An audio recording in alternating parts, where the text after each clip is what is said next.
This is the Skyloong G75 Rainbow mechanical keyboard, and it's got some seriously nice features and customization options, making it a really interesting keyboard if you're shopping at the $100 price point. Thanks to Skyloong for sending this one over for a review. Check out the affiliate links and discount codes in the description to get the G75 or anything else on the Skyloong website with some discount. So the Skyloong GK75 mechanical keyboard is not to be mistaken with the Skyloong GK75 optical keyboard. It says in the description on the various websites which is which, but the big difference is the price. The optical keyboard comes in at $60 as a wired only keyboard, and the mechanical keyboard comes in at $90 as a wired only keyboard. So let's get mine out the box. This version is the tri-mode Skyloong G75 Rainbow mechanical keyboard with the Skyloong Chocolate Rose V2 tactiles and the Skyloong Gradient Blue ASA profile pudding keycaps. In the box you get the fully assembled keyboard with a dust cover, you get a plate section with stabilizers installed for running a split space bar, you get some extra keycaps and switches for changing the knob configuration, a USB-C to USB-A adapter, a switch and keycap puller, a cable and the instruction manual. Now let's hear the stock typing test.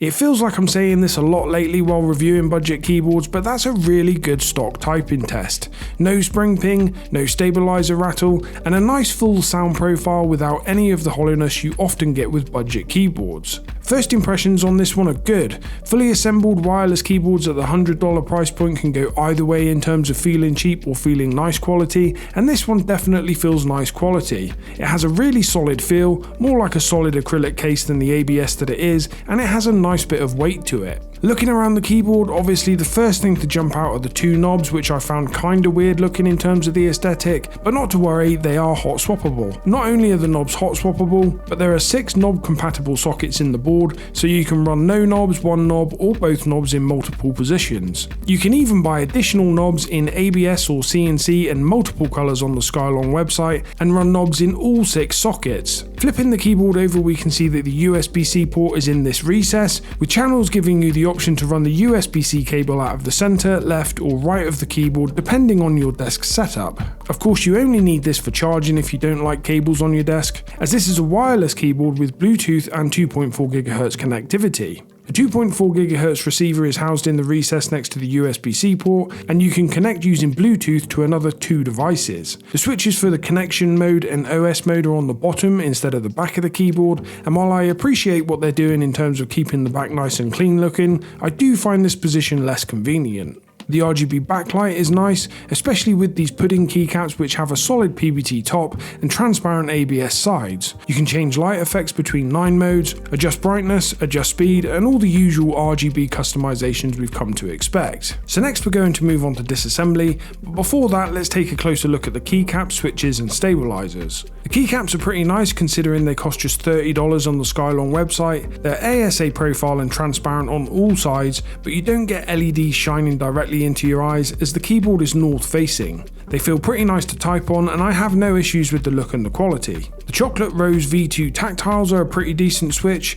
Taking a look at the stems on 2 switches, you can see that they are heavily pre-lubed with lube on the legs, which I wouldn't usually like to see with tactiles, but they carry it off and still feel plenty tactile. And while the lube job is heavy, it's also consistent, so I'm pretty happy with them. The stabilizers are also fairly heavily pre-lubed, but most of the lube is bunched up on the clip side of the housings. That said, while the lube job doesn't look the best, it seems to be doing the job as we have no stabilizer rattle. Now let's get it apart, and I'm going to remove all the keycaps to get a proper look at where the screws are. The case has a few stages in terms of disassembly. First you need to remove the 2 screws from under the feet which secure the top case to the bottom case. Then you need to unclip the top case, which is always a little nerve-wracking as you don't want to damage the case. It's not as nice as screws only. With the top case off, I can see all the screws holding down the plate and PCB which need removing, and with those out you just tilt up the plate and PCB and unplug the battery and the 2 daughter boards. From here I popped out the 2 encoders. To do this you just pull the knobs off, which takes a little bit more force than I'd like, then remove the encoders themselves using a switch puller. Then I remove the stabilizers and the spacebar plate section just to show you really. I'm not going to install the split spacebar as the keycaps for this aren't included, and I'm not going to take the plate and PCB assembly apart as I don't see the need to remove the plate foam or switch sheet. So let's take a look at some of the build highlights. I'm really impressed with the quality of the ABS case. It's nice and solid when apart like this compared to other ABS cases, and it's super solid when assembled. Looking at the plate and PCB, it's a steel plate with a nice paint job that doesn't scratch while hot swapping switches. In terms of dampening, it has the silicone plate dampening pad and a silicone switch sheet, both of which look fine. As I said earlier, it's got the 6 knob compatible sockets with these encoder contacts. The pins on the encoder knobs are spring loaded and retract as they land on the contacts. The mount on this one is a little bit misleading, I think, now that I have it apart. The website calls it an O-ring gasket mount, but I would call it an isolated tray or O-ring mount. They've put silicone between the plate and PCB and the case in as many places as possible. The plate lands in the bottom case on silicone via the dampening pad. The plate is isolated from the case with these tabs which are also on the plate dampening pad, and even the screws have these silicone washers. While I'm sure this will improve the sound a lot and the feel a little, there's absolutely no movement of the plate and PCB in the case, so you'd be disappointed if you were expecting a gasket mount. Now I think one of the standout features of this keyboard is the stock build and typing experience, so I don't really want to mod this one. As I've taken it apart, which I don't think is really necessary in hindsight, I will put a tape mod on it just for a sound comparison for you guys. Other than the tape mod, everything is going back the way it came out, except for the knobs, which I'll replace with the switches to see how the keyboard looks with no knobs. Now let's hear the typing test with the 2-layer tape mod.